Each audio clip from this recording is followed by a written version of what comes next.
Good virtual morning, everybody. Hello, my name's Amy Kean, and I'm everywhere. And I lead brand and innovation at a lovely consultancy called And Us. I've been working in the media and digital and innovation business for over 15 years now, all the way from those depressing days of pop-ups to the conspiracy theories of 5G that we have today. And over that time, I've come to empathize with real people a huge amount. I'm fascinated by what we expect them to tolerate and consume and, click on.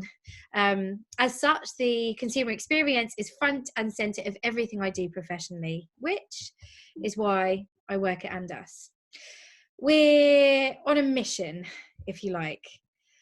We're a group of strategists, coaches, designers, makers, and most importantly, activists who want to make innovation normal, where innovation equals lasting change that people actually value.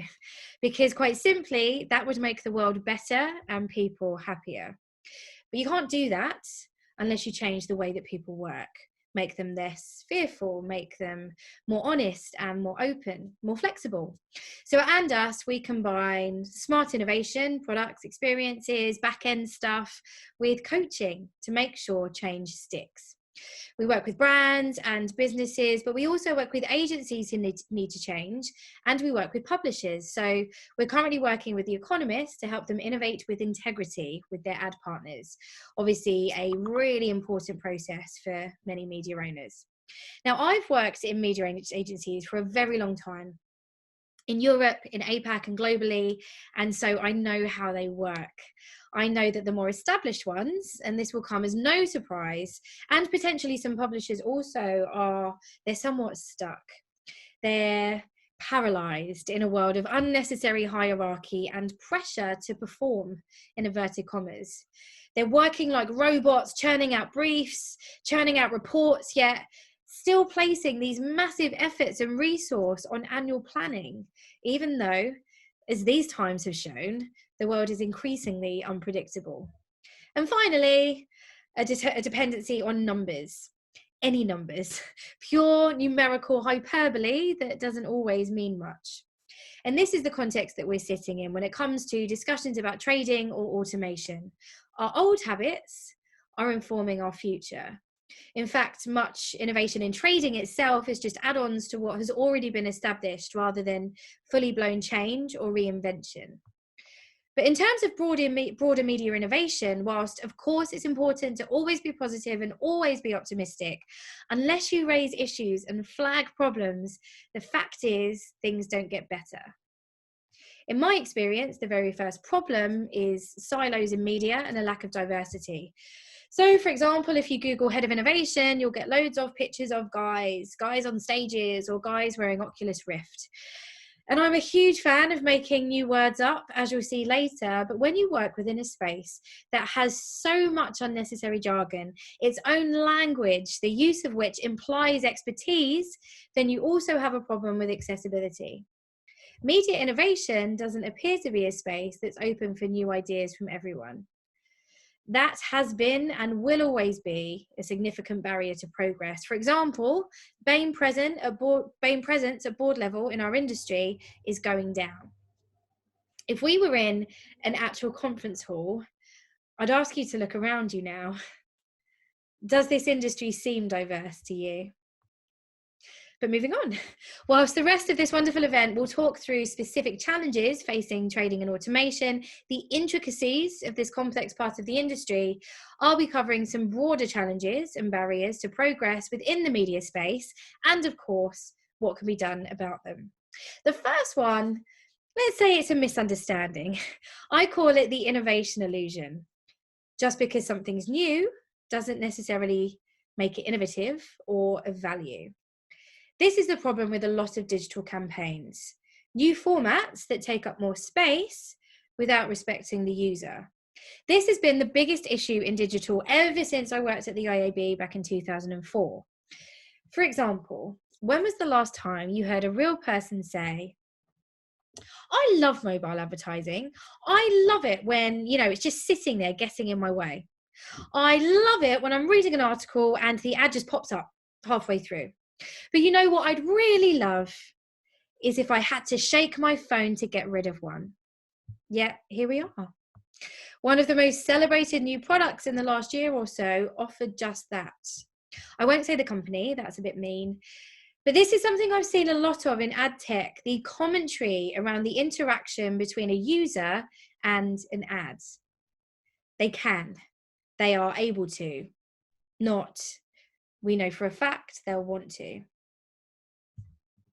Some of the most impressive newness is actually the most subtle. So take this programmatic out of home campaign planned by Posterscope for GSK and hay fever relief. Hay fever relief.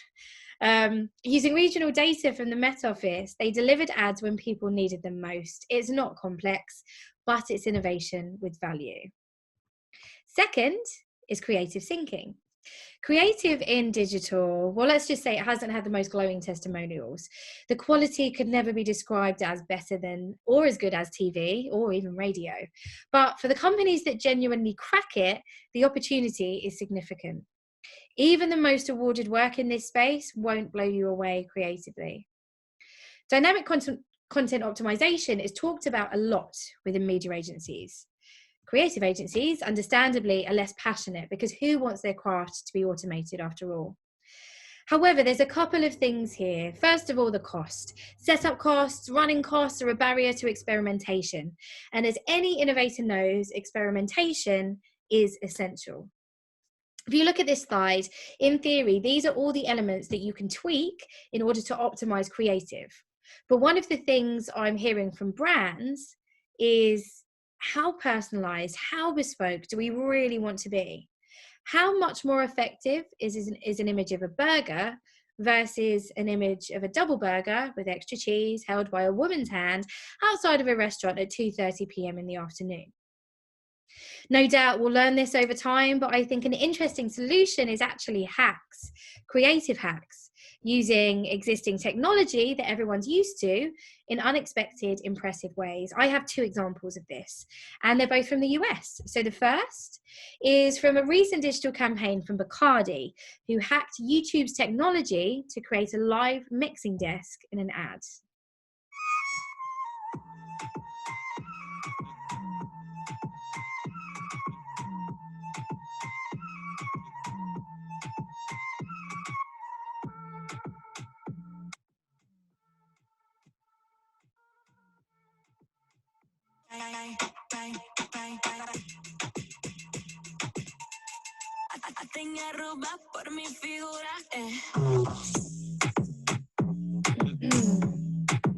Lovely stuff. Rumor has it that not even the developers within Google, within YouTube, knew that this was possible. The second is a beautiful, successful Amazon hack from Cheerios. Amazon recommends and we buy.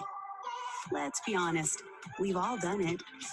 Research shows that when voice shopping on Amazon, 85% of customers select Alexa's recommendation. The first brand you buy in a category is the only one that Alexa will recommend you repeat buy next time. And by 2020, voice-enabled shopping will exceed $40 billion. So how could we make sure Cheerios is the one and only choice of cereal on a platform that skews towards habitual purchases to set it up for the future? Our idea was simple. Take over one of America's biggest shopping days, Amazon Prime Day, to put Cheerios top of Alexa's mind. By designing an offer, giving away a free box of cereal to everyone who spent over $40, we flooded Amazon's recommendation algorithm with Cheerios. This simple act established a Cheerios shopping history for millions of Amazon customers and moved Cheerios to number one. After this, every time anyone said, "Hey Alexa, add cereal to my cart," Cheerios was the only recommendation.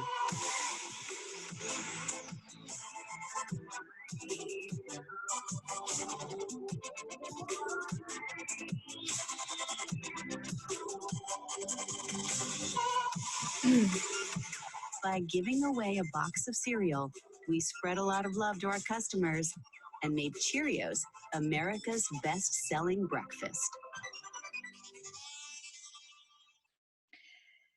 Well, there we go. Algorithm hacking is the future, people. I wonder whether their use of the name Karen right at the beginning of that video was a hilarious reference to the current meme, or whether it's just a simple coincidence. I think it's interesting to note that the form of digital advertising that got some of my clients the most excited in 2019, the format that actually made my clients say, ooh, when we proposed it to them. Can you guess? Can you guess what it was? It was WeTransfer, possibly one of the best creative canvases on the web, and brands, especially premium luxury brands, love it. Their creative syncing is top notch. Third, this is a very simple yet slightly controversial one. AI or A? The promise of potential or capability of technology versus the reality. Now, again, I have no intention of naming and shaming, but exaggeration about what tech is and can do is a real issue.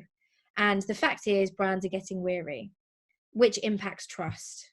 In fact, 36% of advertisers cite medium or low levels of trust in their media agency. And 27%, which is quite a lot, say they're being forced to use media agency services that don't align with their best interests. I'm just going to let you sit with this statistic for a second, because of course it's far from ideal. We've all seen it. The big promises are proprietary AI, algorithmic, translucent magic carpet, optimizes in realer than real time to identify the exact consumers for what you're selling, using unique targeting capabilities that are ever evolving and transparently transparent. Oh, and we've worked with Unilever.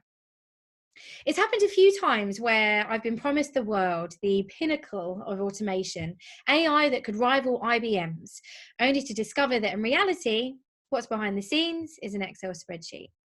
Now, I'm sure there'll be lots of discussions about this and trust today. And of course, it's extremely enthusing that the IAB are doing so much work in this space, but lack of trust holds innovation back. Number 4 is a good one, wasted data. Are we really learning?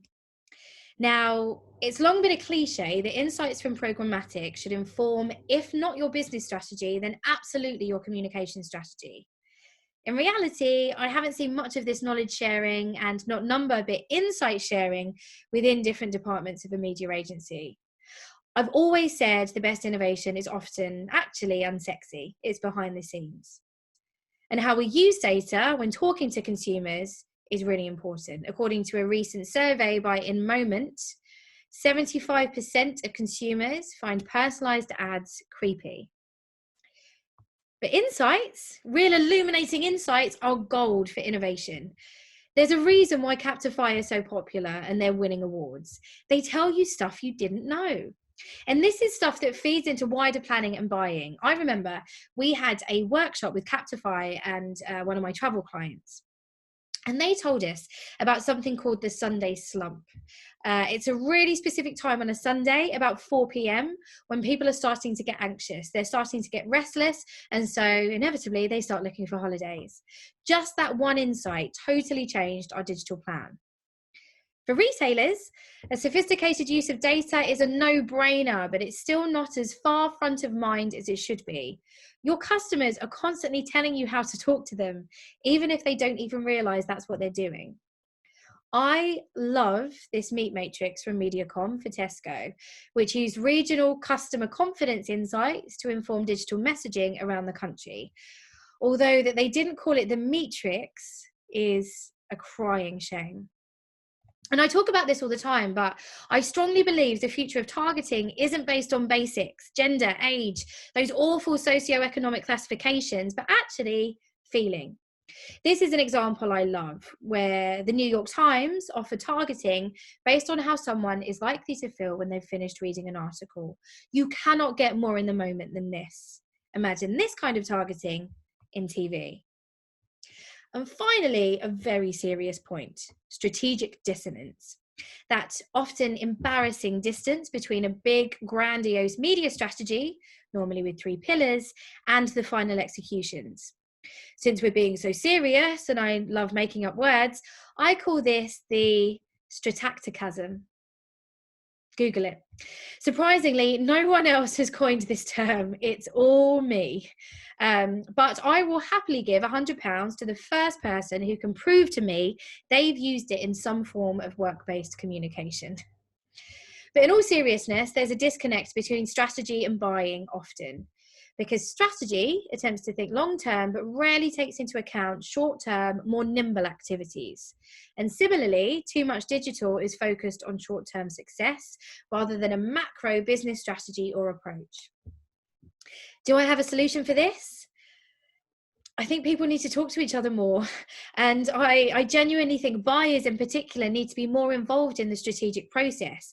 You need the people on the ground involved in making big decisions. Let them into the ivory tower. Once again, it's a silo thing. So that's my 5 ways that are holding progress back in media, provided by a very frustrated head of innovation. You may disagree. If you do, get in touch, email me or tweet me. I love a good angry tweet. But really what I want to end by saying is that bad stuff, lack of trust, lack of diversity, lack of transparency, lackluster creative, doesn't have to be the norm. The last couple of months have shown just how fast businesses can move.